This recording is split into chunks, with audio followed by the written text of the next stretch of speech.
UP fast. नमस्कार। वक्फ bill Lok Sabha के बाद राज्यसभा में भी, और अब ये कानून की शक्ल लेने वाला है एक दो औपचारिकताओं के बाद। लेकिन इन सब के बीच जो पहले से तय था कि मामला अदालत भी जा सकता है, और वही हो रहा है। अब मामला अदालत जाने लगा है। सिलसिलेवार अपडेट आपको बताएंगे। आपके साथ हमें ललित प्रजापति, न्यूज़ 18 के डिजिटल प्लेटफॉर्म पर सारे अपडेट वक्फ से जुड़े हुए। और ये दिलचस्प इस वजह से भी हो जाता है कि वक्फ संशोधन बिल का पास होना लोकसभा राज्यसभा से, और आज यानी शुक्रवार यानी जुमे का आ जाना। तो वक्फ संशोधन बिल के खिलाफ शुक्रवार को सुप्रीम कोर्ट में 2 याचिकाएं पहुंची हैं। इनकी संख्या बढ़ेगी ये भी कहा जा रहा है। मोटा मोटी बिहार के किशनगंज से कांग्रेस के सांसद हैं मोहम्मद जावेद, लेकिन दूसरा नाम बहुत दिलचस्प है, वो है AIMIM सांसद असदुद्दीन ओवैसी। उन्होंने ये याचिका लगाई है। हालांकि उनका एक जो वर्शिप एक्ट है, प्लेस ऑफ वर्शिप एक्ट, उसे लेकर भी उन्होंने एक याचिका लगा रखी है। करीब 3 महीने पहले का वो पूरा घटनाक्रम है, उस पर नहीं जाएंगे, वापस आ रहे हैं। लोकसभा में भी जिस तरह के तेवर असदुद्दीन ओवैसी के रहे हैं वो भी आप जान लीजिए। सांसद असदुद्दीन ओवैसी ने कहा था कि इस बिल का मकसद मुसलमानों को जलील करना है। फिर उन्होंने महात्मा गांधी का एक रेफरेंस दिया बाहर का। महात्मा गांधी का रेफरेंस देने के साथ साथ उन्होंने कहा कि मैं गांधी की तरह वक्फ बिल को फाड़ता हूं। बिल फाड़ने के बाद ओवैसी जो है वो संसद की कार्यवाही छोड़कर चले गए थे। ये उन्होंने उस दिन का घटनाक्रम था। हालांकि फिर और भी बातें आ रही हैं कि क्या इस तरह से बिल फाड़ना सही है, नहीं है। सूत्रों के हवाले से बहुत सारी जगह ये भी चला कि उन पर कार्रवाई हो सकती है। उसके अपडेट हम आगे आपको देंगे। लेकिन यह तय है कि अब ये जो मामला है सुप्रीम कोर्ट पहुंच चुका है। कांग्रेस के अलावा, हालांकि कांग्रेस ने जयराम रमेश हैं या और भी जो नेता हैं, उन्होंने कहा था कि हम इसे लेकर सुप्रीम कोर्ट जाएंगे, बट इससे जुड़ी जो 2 याचिकाएं वो सुप्रीम कोर्ट पहुंच गई हैं। एक जो कांग्रेस के सांसद हैं और दूसरे ओवैसी। बिल पर जब 2 और 3 अप्रैल को लोकसभा और राज्यसभा में चर्चा हुई, 12-12 घंटे तकरीबन ये चर्चा हुई, ये पास हो गया है। अब राष्ट्रपति के पास इसे भेजा जाएगा, उनकी सहमति होगी और फिर ये कानून बन जाएगा। ये पूरी प्रोसेस है। राज्यसभा से गुरुवार को बिल पास होने के बाद कांग्रेस के जो सांसद है जयराम रमेश, जिसका भी मैंने जिक्र किया, उन्होंने कहा कि वो भी सुप्रीम कोर्ट, यानी कांग्रेस भी सुप्रीम कोर्ट जाएगी। तमिलनाडु की जो पार्टी है DMK, द्रविड़ मुनेत्र कजगम, उन्होंने भी याचिका लगाने की बात कही थी। और इधर जो लोकसभा है वो अनिश्चित काल के लिए स्थगित हो गई, स्थगित कर दी गई, चूंकि कार्रवाई 31 जनवरी से बजट सत्र शुरू हुआ था। पहला और दूसरा सेशन इसका समाप्त हो गया है। स्पीकर ने यह भी बताया कि इस सत्र में वक्फ संशोधन बिल समेत 16 विधेयक पास किए गए हैं। सदन की प्रोडक्टिविटी भी उन्होंने बता दी 118%। और वक्फ बिल को लेकर उन्होंने सोनिया गांधी को नसीहत भी दी थी, बिरला साहब ने। इस पर विपक्षी सांसदों ने बिरला के खिलाफ नारेबाजी की। सोनिया ने बिल के पास होते ही ये जो संसदीय प्रक्रिया का वक्त है, टाइमिंग थे, इसको लेकर सवाल उठाए थे। और ये तो खैर तय है, वो आपने देखा। लेकिन एक जो बड़ा पहलू है उससे आप छू लेते हैं। एक तो पहलू जो हमने आपको बताया कि जो ओवैसी साहब है, असदुद्दीन ओवैसी MIM वाले, वो सुप्रीम कोर्ट चले गए। कांग्रेस के सांसद चले गए हैं। कांग्रेस का कहना है कि अभी कांग्रेस पार्टी की तरफ से भी माफ कीजिएगा, सुप्रीम कोर्ट चले गए हैं कांग्रेस के सांसद।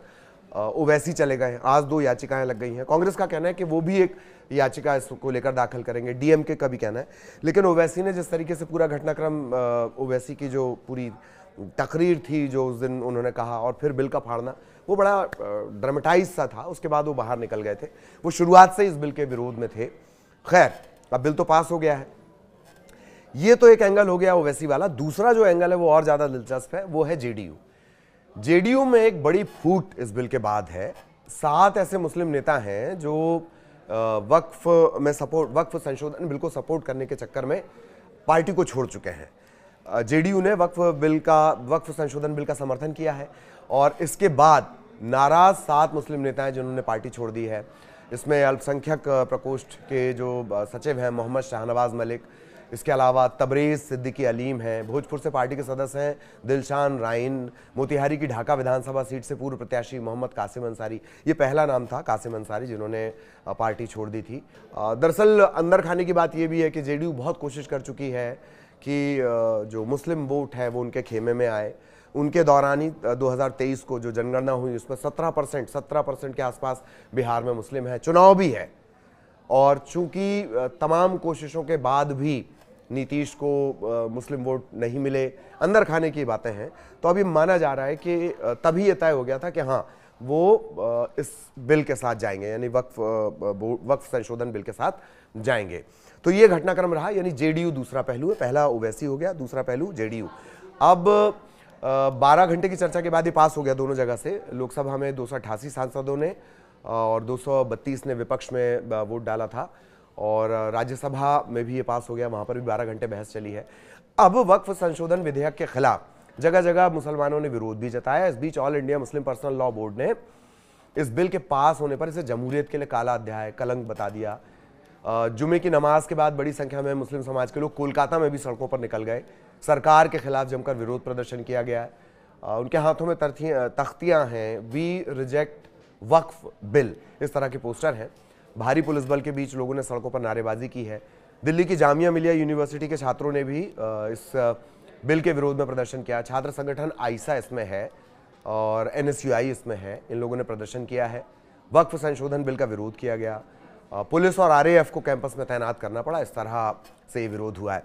अच्छा, इंदौर से भी, हालांकि शुरुआत में हमने आपको बताया था कि मध्य प्रदेश में कई जगहों से ये खबरें आई थी, तस्वीरें आई थी कि लोगों ने जश्न मनाया है, मिठाइयाँ हैं, मुस्लिम तबके ने भी इसे लेकर जश्न मनाया, खुशियाँ जाहिर की हैं वक्फ संशोधन बिल को लेकर। अब और भी रिएक्शन आ रहे हैं। मिनी मुंबई इंदौर का भी रिएक्शन आया है, वो भी आपको सुनवा देते हैं, सुन लीजिए। देश भर में वक्फ संशोधन बिल को लेकर चर्चाओं का दौर जारी है। संसद के दोनों ही सदनों में यह बिल पास हो चुका है। अब इसे कानून बनाने के लिए राष्ट्रपति के पास भेजा गया है। हमारे साथ कुछ लोग हैं, जानते हैं कि वक्फ संशोधन बिल को लेकर क्या स्थितियां हैं। वक्फ संशोधन बिल दोनों ही सदनों में पास हो गया, राज्यसभा में भी पास हो गया। देखो, एक बिल पारित करना और एक बिल थोपना, इसमें बहुत अंतर होता है। आदरणीय मोदी जी ने और अमित शाह जी ने मतलब ज़बरदस्ती 20 करोड़ मुसलमानों का दिल तोड़ के ये बिल पास किया है, उन्होंने संशोधन किया है। हमें ज़रूरत ही नहीं थी, जैसा हमारा काम चल रहा था बढ़िया चल रहा था। और सबसे बड़ी बात, वक्फ की संपत्ति हमारी है, मुसलमानों की है ना। उसके अंदर तुम्हारे को टांग अड़ाने की ज़रूरत क्या है? तुमको बस हमारे ही मुद्दे दिखते हैं उसके अंदर। काय के लिए तुम उसके अंदर बदलाव कर रहे हो? काय के लिए उसके अंदर बोल रहे हो कि 2 गैर मुस्लिम होंगे, वो करेंगे, उसकी देखभाल करेंगे, 2 महिलाएं होंगी। तुम मंदिर, वो गणेश मंदिर का ट्रस्टी मुझे बना दो, चलो 2 मुसलमानों को बना दो। बनाओगे? तुम नहीं बनाओगे ना। फिर काय के लिए फालतू में ये हमारे लिए उदापे करते हो और हमारे हितैषी बनते हो? पीठ में हाथ में छुरा है, पीठ में भोंकने के लिए तैयार हो, आगे से बोलते हैं हम हितैषी हैं तुम्हारे। संशोधन हो चुका है, बिल पास हो गया है, अब कानून बनने की तैयारी।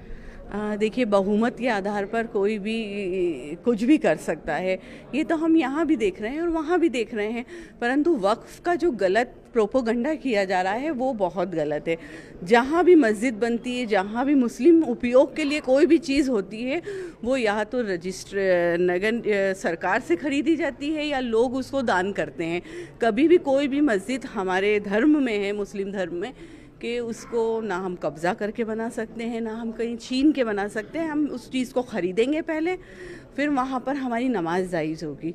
हर एक नियम हमारे इस्लाम में पहले से ही मौजूद है। ना हमने कभी कोई मस्जिद कोई कब्ज़े पे बनाई है। तो ये सारी चीज़ें तो हमारे पूर्वज हमें वक्फ में देकर गए हैं। वक्फ का मतलब किसी को देकर जाना, मुस्लिम समाज में ये सारी चीज़ें देना। परंतु बहुत बहुत ज़ोरदार विरोध करते हैं। और आपको एक बात और बता दूं, जो करबला का विषय यहाँ पर चल रहा है, उस पर हम हाई कोर्ट में जा चुके हैं और हाई कोर्ट में इसका केस चल रहा है। तो ये झूठी वाहवाही इनसे बोलने हैं आपके नहीं लूटें। कुछ और लोग हैं हमारे साथ, जानते हैं कानून बनने की तैयारी में है, बिल पास हो गया दोनों ही सदनों में। आप विरोध करते हैं या इसके पक्ष में? पूरी तरीके से, मैं खुद ही नहीं, पूरे देश का पूरा मुस्लिम समाज इसका विरोध करता है, क्योंकि ये एक काला बिल है। इसका सभी लोगों ने, सारे विपक्षी नेताओं ने भी इसका विरोध किया है। ये मुसलमानों की संपत्ति पे डाका डालने वाला बिल है। इसको मुसलमानों की जो आज़ादी है, जो मुसलमानों के धार्मिक कार्य करने के लिए जो संपत्तियां दी गई है, उस पर किसी न किसी तरीके से, जिस तरीके से बताया जाता है, जैसे ये सरकार जो उद्योगपतियों की सरकार है, आगे पीछे इन ज़मीनों का उपयोग भी उद्योगपतियों के लिए किया जाएगा। जब अच्छा भला मुस्लिम पर्सनल लॉ बोर्ड, वक्फ बोर्ड, ये सब चल रहा है और अपना काम वो खुद कर रहे हैं, तो ये अगर संशोधन कर रहे हैं तो ये एक दोगलापन है। एक तरफ तो भारतीय जनता पार्टी मुसलमानों को नमाज़ पढ़ने पर रोक लगाती है कि सड़कों पर नमाज नहीं होगी, छतों वक्तों पे नमाज नहीं होगी, अजानों से उनको तकलीफ होती है, और दूसरी तरफ मुसलमानों को हितैषी बन के ये बिल पास करने की कोशिश की जाती है।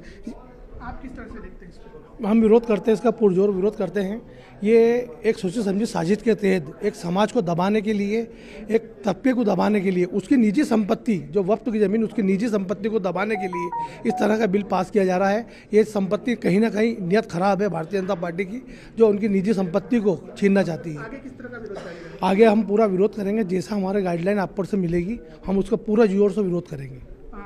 दोनों ही सदनों में बिल पारित होने के बाद में अब इसको कानून बनने की तैयारी है। हालांकि इंदौर में मुस्लिम समुदाय के लोगों का कहना है कि इस बिल का विरोध लगातार जारी रहेगा, ऊपर से जिस तरह के निर्देश आते रहेंगे उसी तरह से विरोध जारी रहेगा। ये एक काला कानून है, इसको हटाना चाहिए। तो ये कुल जगह ये है, स्थितियां ये है कि ये विवाद फिलहाल नहीं थमेगा, विरोध की अलग अलग बातें आएंगी। तकरीर जो नेताओं ने दी है वो सब आपने सुनी है, लेकिन हमने जो आपको अभी ये पूरा घटनाक्रम बताया, इसमें 3 महत्वपूर्ण पहलू हैं।